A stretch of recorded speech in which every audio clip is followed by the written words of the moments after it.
Yo, welcome to the Rocket Raccoon guide, where my girlfriend makes me wear this amazing dress, so let's jump right in.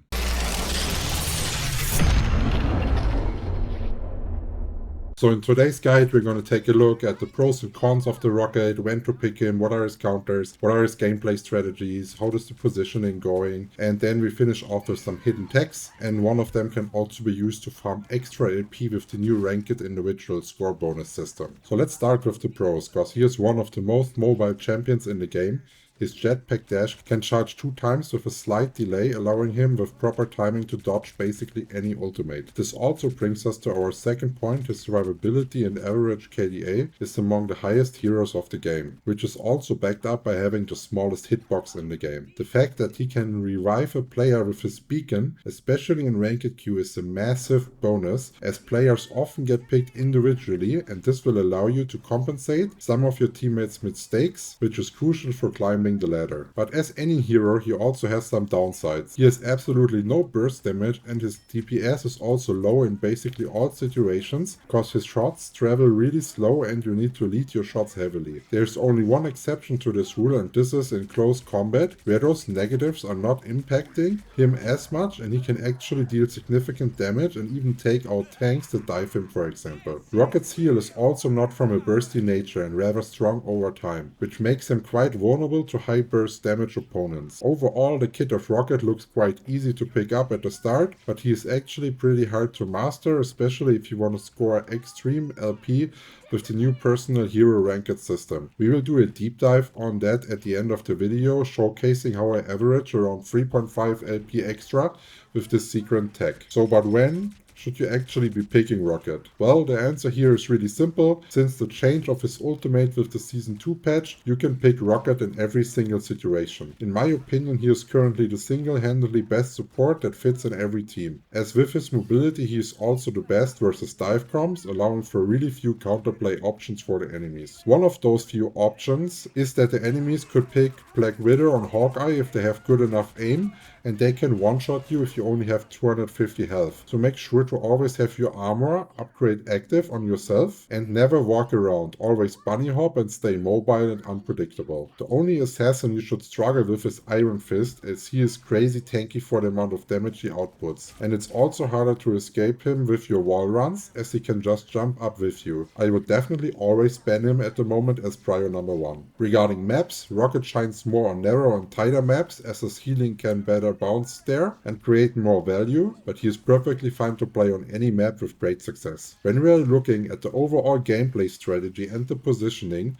there are 3 states through which you are shifting. The first one, and the most simple one, we call heal bot position. In this position you always want to be directly behind your second support, so you can peel your main priority target. Once you lose the support, the teamfight is usually lost, so the heal priority is clearly support, tank, DPS in this order. Note, this does not mean that you heal a 70% HP tank before a 20 HP DPS. I'm talking about a general survivability order. Sorry to interrupt, but short self-promotion is needed. Currently, 91.2% of the people watching the videos are not subscribed to the channel.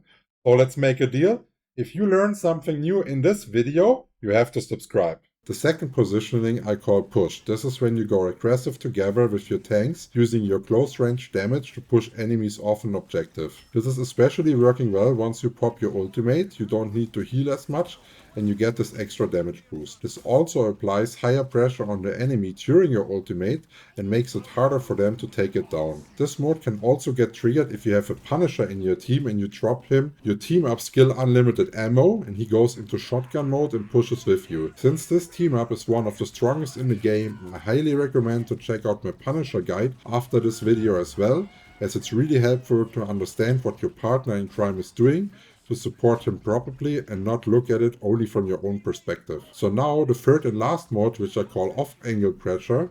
This can basically be done with any DPS, but works best with Punisher, as you will shadow the DPS following him on the off angle, and then while the DPS is applying off angle pressure, you can actually switch between applying pressure as well, or off-angle healing. Do not be afraid to start your healing in behind enemy lines into your team. Often this actually draws attention of multiple people to you, and we all know what happens if people get rage baited and turn their back to the front line. When we are talking about how to handle dive situations, you always want to do a balanced mix between damage to scare them off and healing to peel for your other support or DPS that is being dove with you. An only healing approach is mostly not successful. You have to be aware of your surroundings and ping everything you are seeing to guide your teammates' attention. Almost everyone is using the dash, but most people by default tend to dash backwards, but mostly it's better to dash through the enemies as you then buy a 180 spin time for them to relog onto you. Now let's talk a little bit about Rocket's E.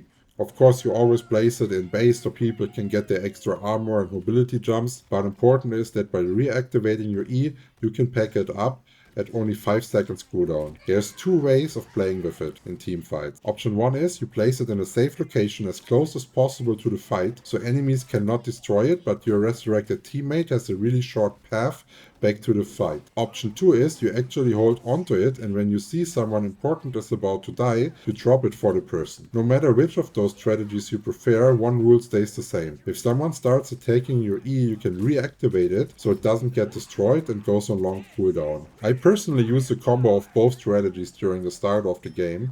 I usually go for a safe spot location, but for crucial fights, once ultimates are built up, etc., I regularly press tab to check teammates' ultimate charge, and then I try to rest people that maybe died before they could activate their ultimate, or make sure I can rest a second support so it's not an instant loss. This mix is giving me personally the highest win rate. When we are talking about his ultimate, it's just insanely buffed for Season 2, but there's still two things to consider so you get max value out of it, as you need to train your judgment when to actually use it. The most value you get, of course, when you counter an enemy's ultimate, but sometimes you will have to pop it to make sure your overextending team is not dying, especially when you're fighting around a capture or a checkpoint.